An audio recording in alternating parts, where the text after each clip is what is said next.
Bueno, amigos de Venezuela Siempre, Siempre Venezuela, iniciamos así esta edición vespertina correspondiente al día 25 de septiembre del 2023. Como siempre, lo hacemos con mucho cariño, con mucho respeto para todos ustedes a través de esta señal, 5 emisoras que se enlazan desde Aruba hasta el Arauca Binacional para llevarles a ustedes la mejor información aquí en Siempre Venezuela. Temas de la venezolanidad, de Venezuela, de su migración, también temas internacionales que nos impactan y nos afectan.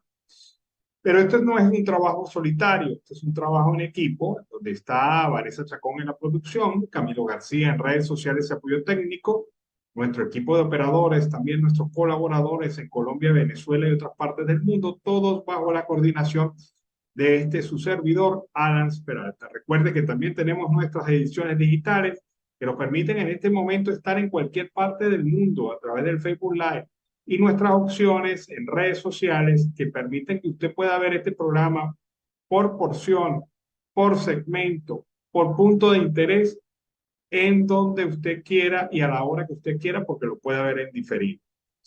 Dicho eso, iniciamos nuestra jornada informativa que ha estado bastante plena. Les cuento que hay 3 temas que van andando, que van rodando en la onda informativa. El primero de los temas se refiere a la ratificación, la presentación formal del informe de la Comisión, la misión de observación de las Naciones Unidas de Derechos Humanos en el territorio venezolano, la misión de determinación de responsabilidades encabezada por la portuguesa, la señora Marta Fariñas. Y también ese tema de presentación ha generado reacciones por parte de algunos países que se han pronunciado ya y han pronunciado sus discursos sobre el tema. Lo importante es la votación del informe.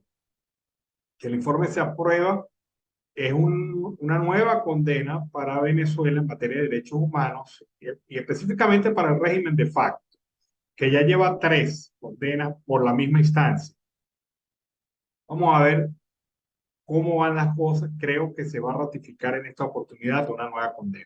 Pero también la otra materia informativa que tenemos pendiente en la agenda es la de las primarias y la reunión que hoy sostuvo la Comisión Nacional de Primarias con el Consejo Nacional Electoral.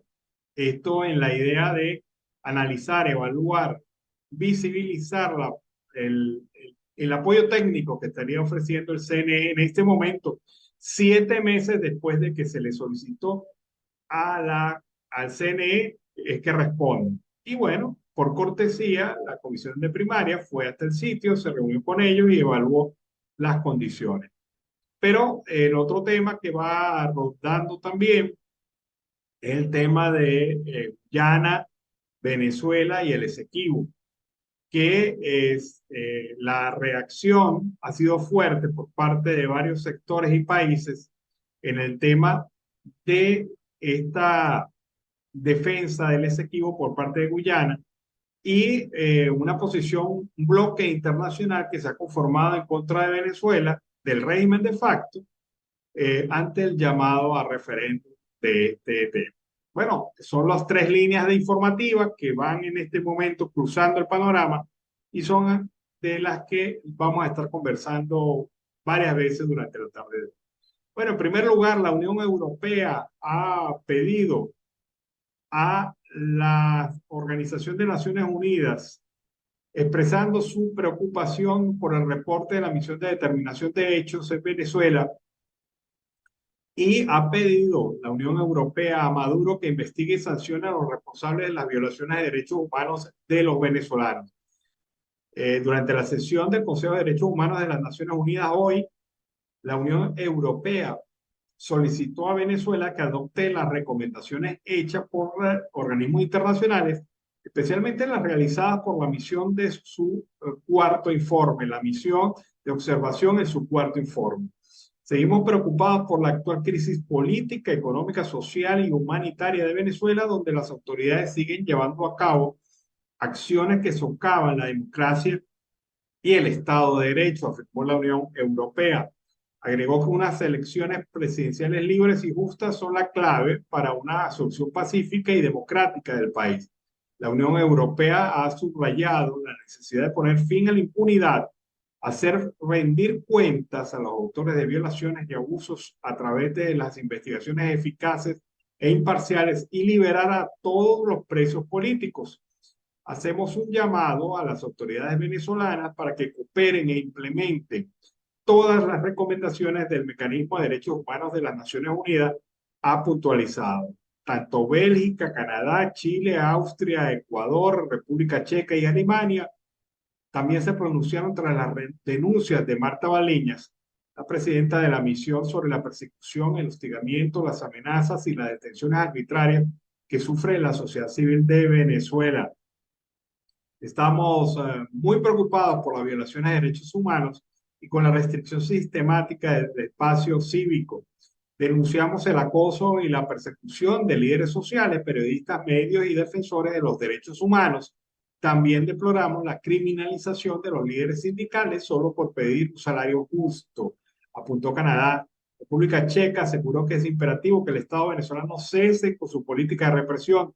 Alemania insistió en que es necesario respetar y garantizar el derecho a la libertad de expresión en el país. Y todos estos países concordaron en que los cercanos comicios presidenciales para el 2024 deben ser libres e imparciales. Estuve escuchando las palabras de Héctor Constant Rosales. Él es el representante de Venezuela ante el Consejo. Además de decir puras cosas superficiales, no fue a fondo del asunto, acusando de ineficiente la misión. Señaló y cuestionó que por qué a la misión se le daba recursos para hacer estas investigaciones cuando la misión en el terreno de las Naciones Unidas tenía un déficit presupuestario, y dijo que en vez de dedicarle estos recursos a la misión de observación, se deberían dedicar a la misión en el terreno de las Naciones Unidas, la misión que está en Venezuela. Mire, qué desfachatez de este personaje, porque lo que no dice Héctor Constant Rosales es que Venezuela es un deudor crónico de las Naciones Unidas. Es como si tú le dijeras, informaras un problema en tu casa porque no hay comida, siendo tú una persona holgazana que no aporta nada en la casa y sobre todo maldiciente. Esa es la situación, esa es la misión de Venezuela ya. Se puso a criticar el tema presupuestario cuando Venezuela tiene años que no paga su cuota en las Naciones Unidas, al punto que no tiene derecho a voto en varias de las comisiones. Y está a punto de perder el voto en la plenaria de las Naciones Unidas. El Maula hablando de ineficiencia, el Maula hablando de incapacidad, el Maula hablando de distribución de recursos. ¿Qué les parece eso? Bueno, seguimos aquí en Venezuela, siempre, siempre Venezuela. Vamos a escuchar NotiAudio El Pitazo, alianza informativa entre esa organización y Siempre Venezuela. NotiAudio El Pitazo, un preciso resumen de lo que ocurre en toda Venezuela, con Luis Fernando Araújo.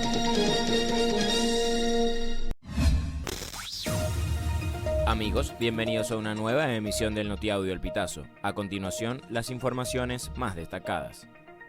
Una investigación publicada por el diario El Comercio reveló que varios jefes en Perú de la red criminal El Tren de Aragua, entre ellos el venezolano Héctor Prieto, alias Mamut, dan órdenes a través de audios desde la prisión y que esas grabaciones revelan que manejan plazas y amenazas desde la prisión.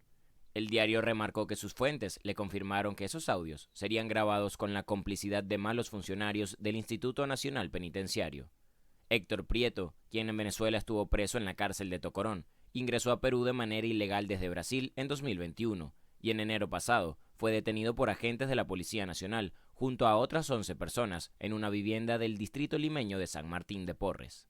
Un comerciante secuestrado en el Mercado Mayor de Coche en Caracas el miércoles 6 de septiembre fue rescatado por funcionarios de la Guardia Nacional, adscritos al Comando Nacional de Antiextorsión y Secuestro.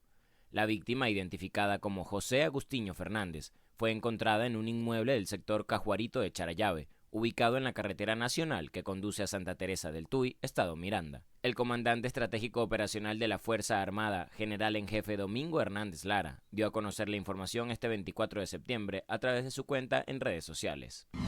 Un post de la cuenta de Instagram de Douglas Rico, quien es el director del Cuerpo de Investigaciones Científicas y Criminalísticas, dio aviso de la detención de un hombre acusado de estafar más de $3 millones a comerciantes del área metropolitana de Caracas.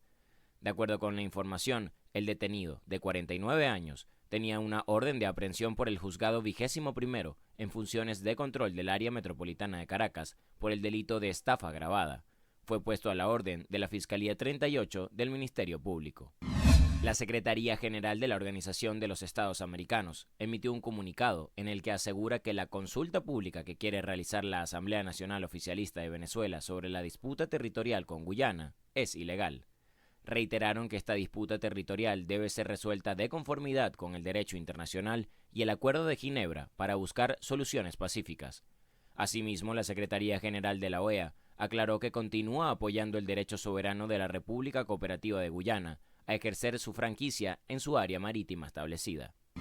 Vecinos hallaron a una niña recién nacida en un basurero de la calle 13 de Julio, en el sector Manicomio de La Pastora, en Caracas, durante la noche del 22 de septiembre. Así lo reportó la Policía Nacional Bolivariana. Los funcionarios oficiales fueron informados del hecho y trasladaron a la niña a la maternidad Concepción Palacios, donde fue atendida por personal médico y sanitario, que evaluaron su estado y determinaron que su salud era estable. Horas más tarde, los funcionarios de la PNB apresaron a la madre de la niña, quien fue identificada como Deyanira Mendoza, de 24 años de edad. Amigos, y hasta acá llegamos con esta emisión del Notiaudio El Pitazo. Recuerda hacerte súper aliado para mantener vivo el periodismo independiente en Venezuela. Narró para ustedes Luis Fernando Araujo.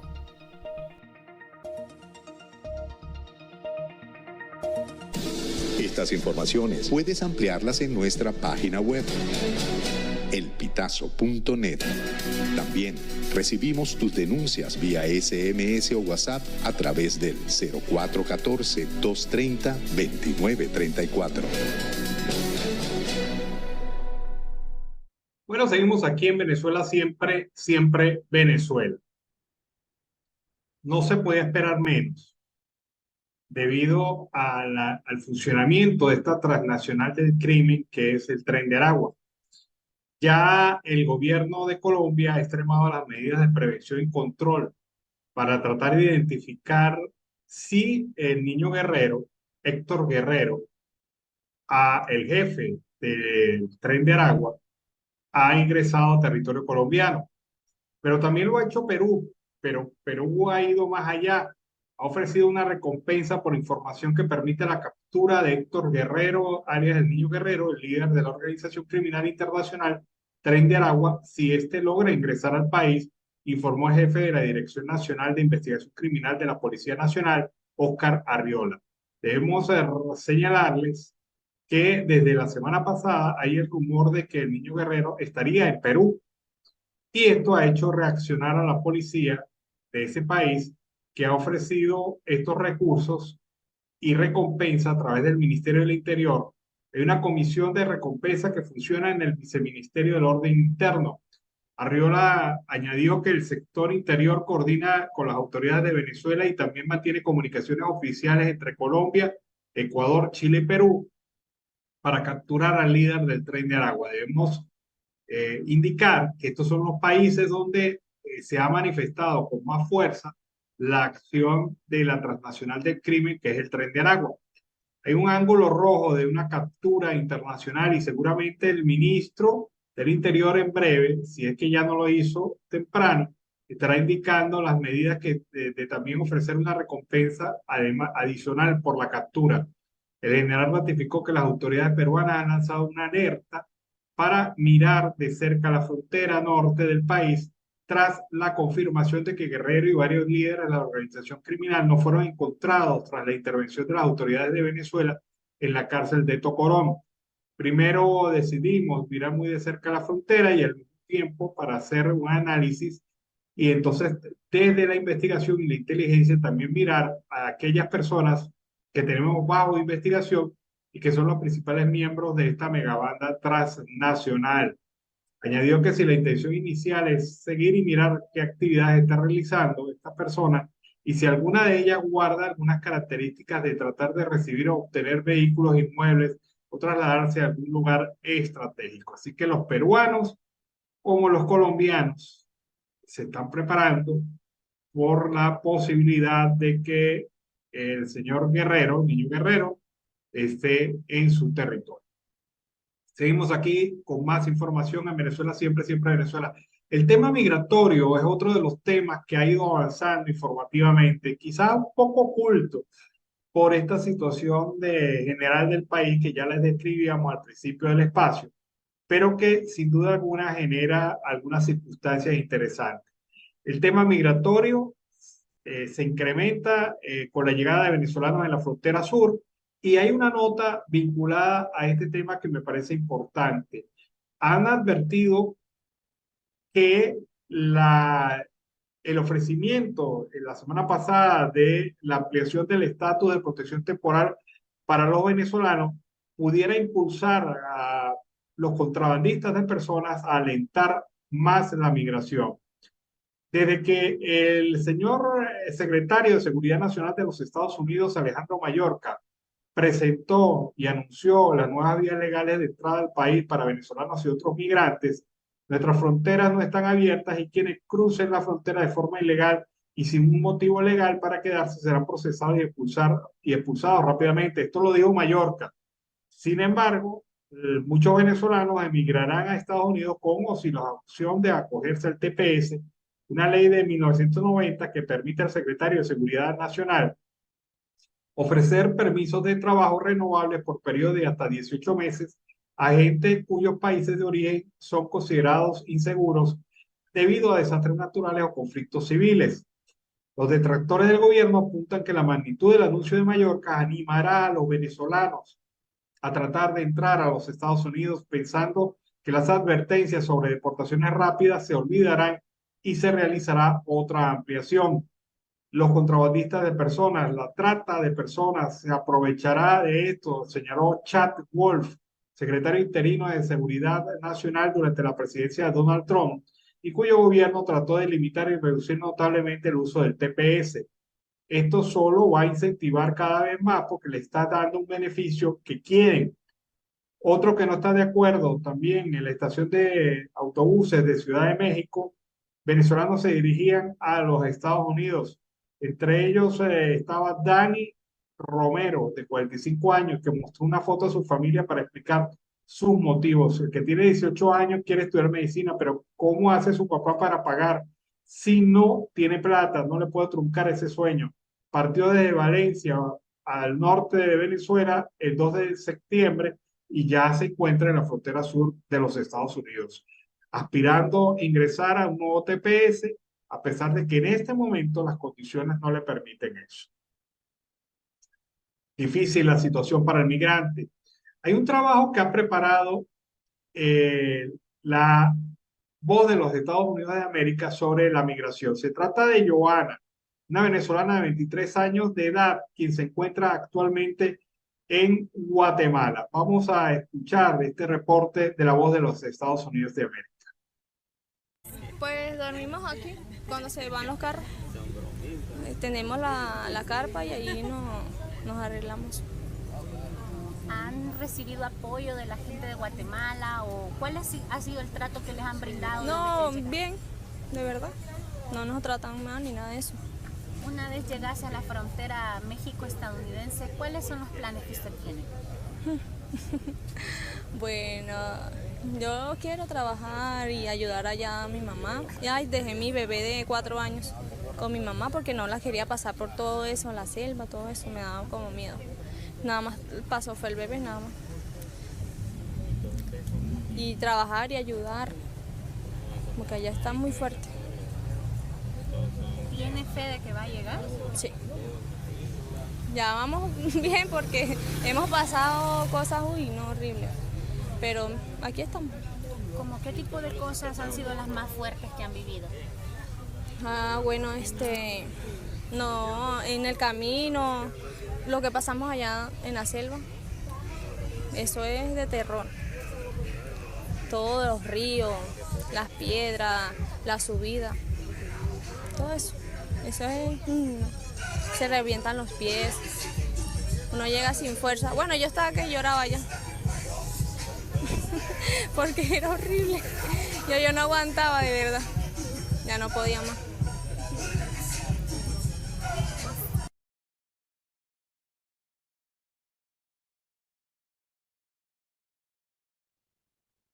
Bueno, testimonios increíbles, ¿no? De migrantes. Cada quien tiene un mundo que contar de cosas, de lo que ha atravesado a través de la selva del Darién y la ruta en Centroamérica y no ha llegado a México, donde también las circunstancias son más complicadas. Bueno, también es increíble esto que les voy a comentar. Los alumnos en algunas escuelas públicas de Venezuela deben llevar su pupitre a la escuela. Es decir, los padres y representantes deben colaborar para la reparación de útiles, de pupitres, la de útiles, y así garantizar que su hijo tenga donde sentarse en un salón de clase de una escuela pública venezolana. Vamos a ver este testimonio. Bueno, les cuento que hoy me tocó inscribir a mi hija a su liceo. Soy a primer año y cuando inscribo y tengo todo, hago todas mis cosas, la señora me dice, tiene que llevarse su pupitre porque tiene que repararlo para que la niña, cuando venga, tenga donde sentarse. Y aquí les voy a mostrar un poco cómo están los pupitres. Así está. Y en este salón están todos los pupitres que cada representante, cuando inscribe, tiene que venirlo a buscar con su hijo para llevárselo hasta su casa y repararlo y pintarlo y traerlo pintadito, bonito y con su nombre, para que se pueda sentar todo su año escolar. ¿Qué les parece? Y esa cuarentona tiene que irse con su pupitre hasta su casa y a pie, señores. Les cuento que aquí voy con el pupitre y voy con mi hija para la casa, porque no tengo quien me lleve. Y aquí vamos, mi hija con su pupitre donde va a estudiar. Así es que ahí está mi hija con su pupitre. Ay, Dios, de lo que hemos llegado. Va su hija con su pupitre para mandárselo a arreglar. Qué tristeza, señor.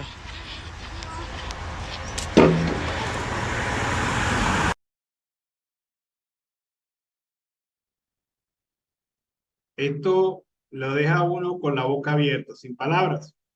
Esa es la Venezuela que nos ha dejado el chavismo. Eso que tanto hablan de la educación del venezolano, el cuidado por la educación del venezolano, la inversión de recursos en el sector de educación, además de la infraestructura, además del maltrato a los docentes, además de la falta de programas de alimentación, ahora estamos en el programa de pupitre. Si usted quiere que su hijo se siente en el salón, debe mandar a reparar el pupitre y llevarlo al inicio del año escolar. ¡Qué barbaridad! Bueno, vamos a escuchar ahora a Claudia Gutiérrez, que nos trae un reporte para Siempre Venezuela.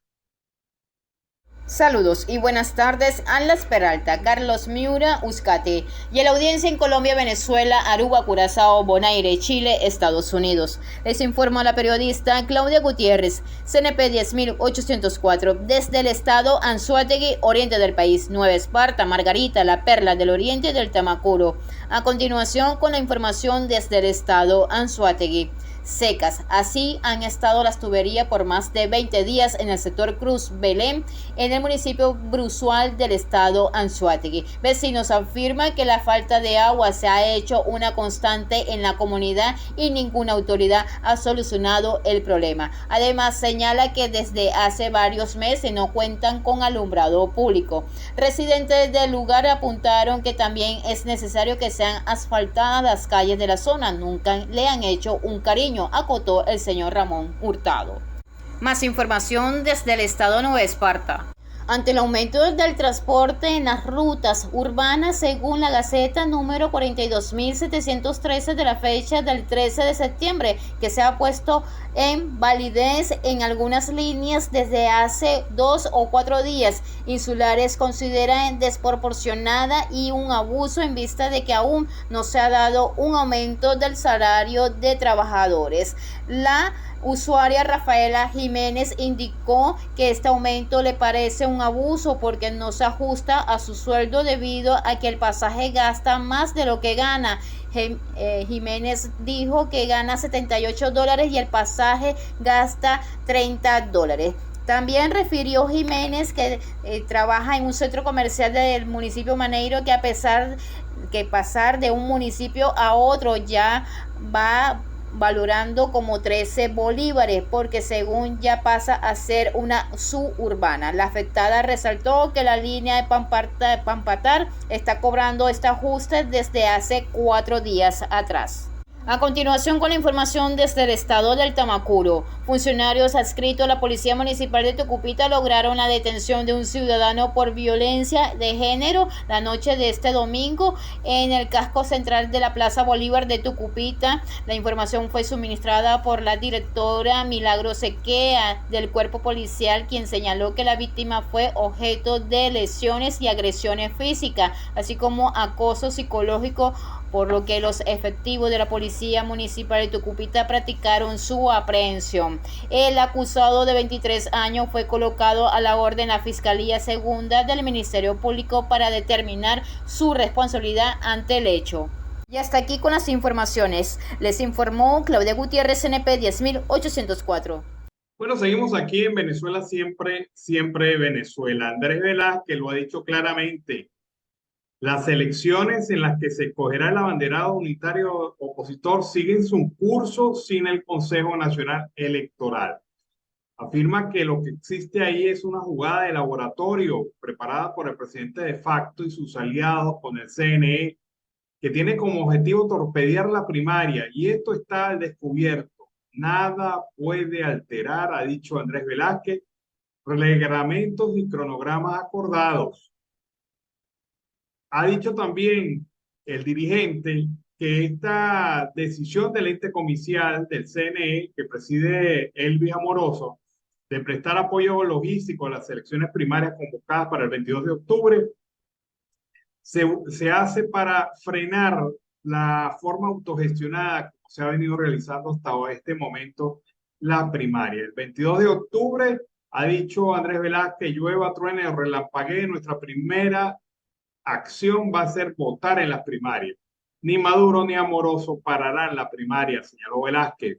Candidato a la causa R sostuvo que resulta evidente el miedo que el gobierno tiene a las primarias. Después de haber negado la asistencia, ahora en la recta final aparecen ofreciendo apoyo. Sí, ya te lo compro, ha dicho.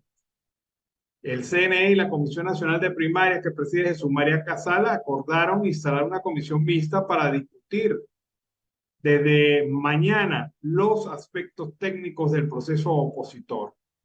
Esto no quiere decir que el CNE vaya a participar en las primarias, hay que aclararlo. Esto lo que quiere decir es que se va a hablar sobre qué ofrece el CNE que no afecte a las primarias. Por ejemplo, fundamental, la fecha de las primarias se tienen que mantener, y esto es coincidencia de los principales electores y representantes de partidos políticos y candidatos a las primarias en Venezuela. Bueno, sobre el tema de las primarias, otro que se ha pronunciado es Enrique Márquez, quien ha dicho que la asesoría del CNE, aceptarla, significa mover la fecha de las primarias prevista para el 22 de octubre. El ex rector del CNE advirtió que por la medida chiquita, aceptar esta ayuda implicaría cambios de fecha y reglas nuevas. Ante la demora del Poder Electoral en pronunciarse sobre el tema, pese a que la Comisión de Primaria había hecho la solicitud al CNE anterior, Márquez subrayó que es el organismo el que debe adaptarse a los requerimientos de los organizadores de la primaria y no al revés. Lo peor que nos pudiera ocurrir es que la participación del CNE sea un obstáculo. Deben dar asistencia técnica en función de lo que la comisión de primaria así le solicite, y la comisión debe analizar si le conviene entrar en un acuerdo con el CNE que implicaría posponer las fechas y reglas de juego nuevas, ha señalado el dirigente. Bueno, vamos ahora a escuchar este trabajo que nos señala la situación de la política del gobierno de expropiación. Ninguna de las expropiaciones ejecutadas por el gobierno funcionó. Ninguna fue exitosa. Ninguna fue capaz de darle mayor impulso al que tenían cuando estaban en manos privadas. Y un ejemplo de ello es la Bodeguita, un emprendimiento que tenía el doctor Diego Arria en Yaracuy. Miren cómo quedó después de haber sido expropiado hace años. La Bodeguita, así se llamaba la casita que formaba parte de la Hacienda La Carolina y que está ubicada en la vía Nirguatron-Calonce. En sus tiempos se dispensaba en este lugar los productos que la hacienda producía, como leche, queso, dulces y otras variedades. Fue parada para muchos turistas que transitaban esa autopista e incluso por los mismos habitantes de Nirgua. Fue propiedad de Diego Arria, quien fue gobernador del Distrito Federal, actualmente denominada Caracas, en el año 1974. Presidente del Consejo de Seguridad de Naciones Unidas, entre otros cargos desempeñados. Para el año 2010 fue expropiada y en la actualidad de la Bodeguita solo quedan ruinas, recuerdos y la añoranza de un mejor porvenir.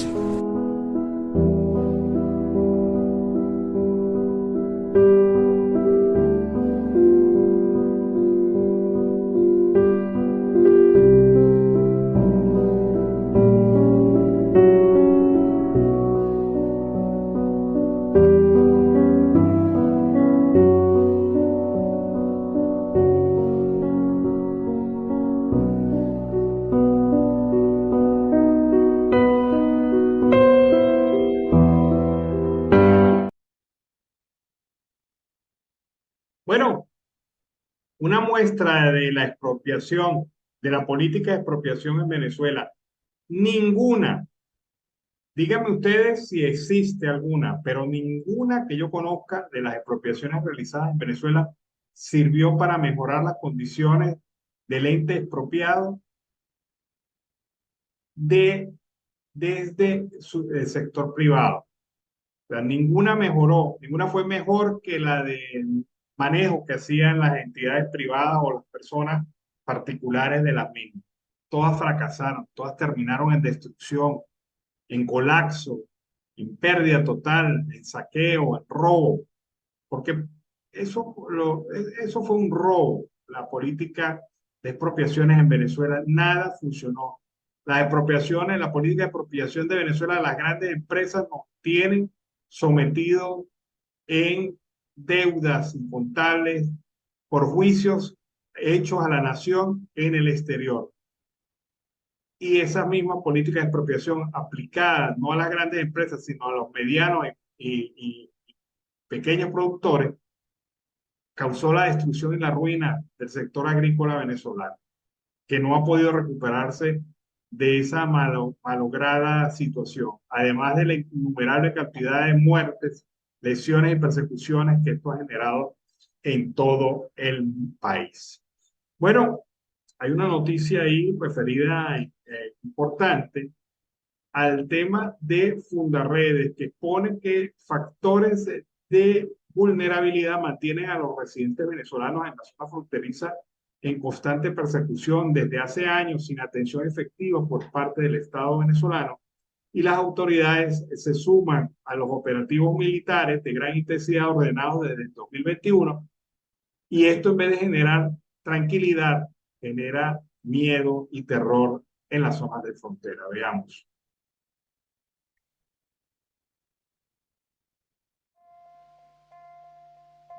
A los factores que mantienen a los habitantes de la zona fronteriza en constante vulnerabilidad, sin atención efectiva de las autoridades, se suman los operativos militares contra los denominados Tancol, que luego se expandieron a otros estados del país con el nombre de Tancolben, causando graves daños en la población.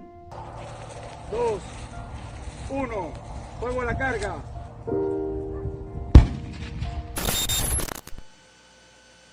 no son ni guerrilla, ni pseudoguerrilla, ni paracos, no. Son los Tancol, terroristas armados, narcotraficantes de Colombia.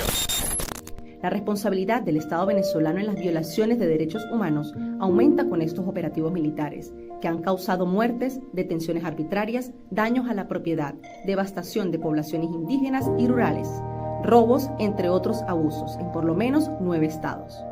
Pese a las denuncias de las víctimas, no hay correctivos para evitar mayores afectaciones, ni se ha investigado o sancionado a los responsables. Mientras tanto, las acciones militares contra la población continúan. Fundaredes, haciendo tejido social. Bueno, fue el reporte de Fundaredes sobre este tema. Con este reporte finalizamos nuestra edición vespertina de Siempre Venezuela. Como siempre le hemos llevado información, comentarios, noticias, música, entrevistas, todo lo que tiene que ver con Venezuela y su migración a lo largo y ancho del mundo. Esto lo hemos hecho con mucho cariño, con mucho respeto para todos ustedes a través de esta señal. Los invitamos para que mañana estén pendientes de Siempre Venezuela en sus ediciones normales, la vespertina, la meridiana, con la idea de llevarles a ustedes mejor información más actualizada. Nos despedimos hasta mañana, que tengan una excelente noche. Siempre Venezuela es un programa que te brinda las mejores noticias, comentarios, análisis, entrevistas y música. Información sin censura en la voz de los protagonistas. Todo un equipo de producción de primer nivel. Siempre Venezuela lo encontrarás en las radios de tu preferencia. O si no, visítanos en nuestras plataformas digitales. Siempre Venezuela Radio. En Instagram, Facebook y Twitter. De lunes a viernes le decimos lo que en Venezuela prohíben. Porque somos Venezuela siempre, siempre Venezuela.